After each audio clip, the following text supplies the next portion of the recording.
Question. I have practiced the inquiry path. There seems to be a lot too much thought, too much emotion. I don't feel in control on anything that happens. How to approach this?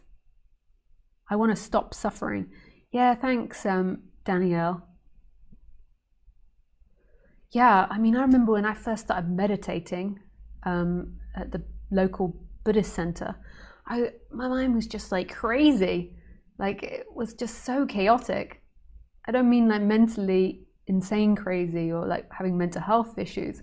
I mean, like, it was just so hyperactive, like the thoughts like boom, boom, boom, boom. And yeah, I was so out of touch with the way I was feeling as well.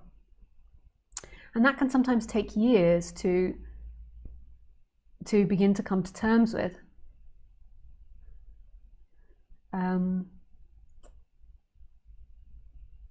And begin to process it and get in contact with your body. So you could pick a therapeutic emotional release practice to do simultaneously. There are so many out there. The ones which I did is connecting your thoughts with your chakras. So what I used to do and what I still do now is if I'm having particular thoughts, I take them down into my body and understand what I'm feeling in my body and what's deeper than that thought. So say if you're thinking about your neighbor and how much you dislike your neighbor and it's obsessively repeating, you'll look at that thought and you can ask who is thinking these thoughts, and that's great. But the emotional technique that I did was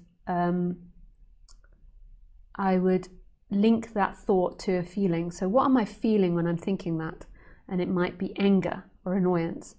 And I know that anger tends to be in the heart. Sometimes you can just feel it, you can think it and then you can feel it in your body, but anger tends to be in the heart or in the solar plexus.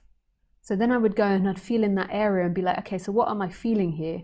Like, what is deeper than they shouldn't have done this or they're bad people for doing this? So I'd go, what's deeper than that? And then I'd get in contact with the deeper feelings. I feel insecure, I feel vulnerable, I feel afraid, I feel helpless, like the deeper feelings than the story. And then I would stay in that feeling or like try and do some sort of exercise to release it. And there's lots of different exercises like massage or like a breathing exercise to try to release it.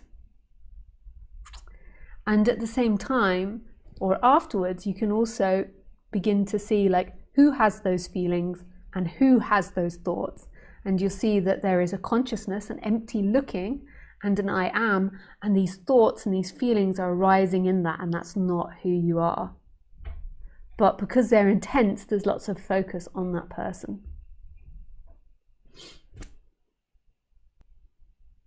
What you find might also happen is you might have feelings of feeling disempowered or chaotic or overwhelming or overwhelmed.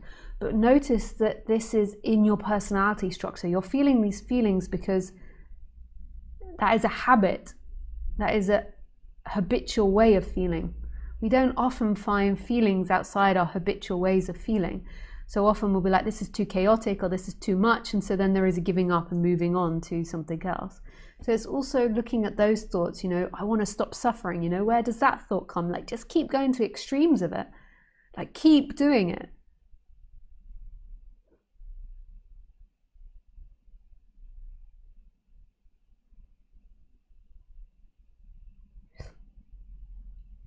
Why is someone a Van Gogh and someone else a Monet? What determines the difference if there's no free will? If it isn't DNA programming and social... Is it DNA programming? I would say it's DNA programming and social conditioning, and you could also call that karma. Like karma. It's because of everything that's happened before, that person is destined to be that. But I don't see somebody that does Van Gogh as better than somebody that sits begging on the streets.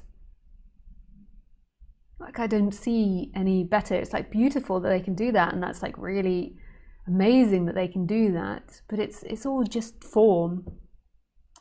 It's like Khaleesi wouldn't be impressed by a greyhound, like being better at running than her, she wouldn't even perceive it.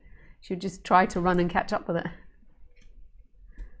It's just the way it is. It doesn't really matter. But what we do is we hold these people on pedestals and we're like, that is what I've got to be. That is the best.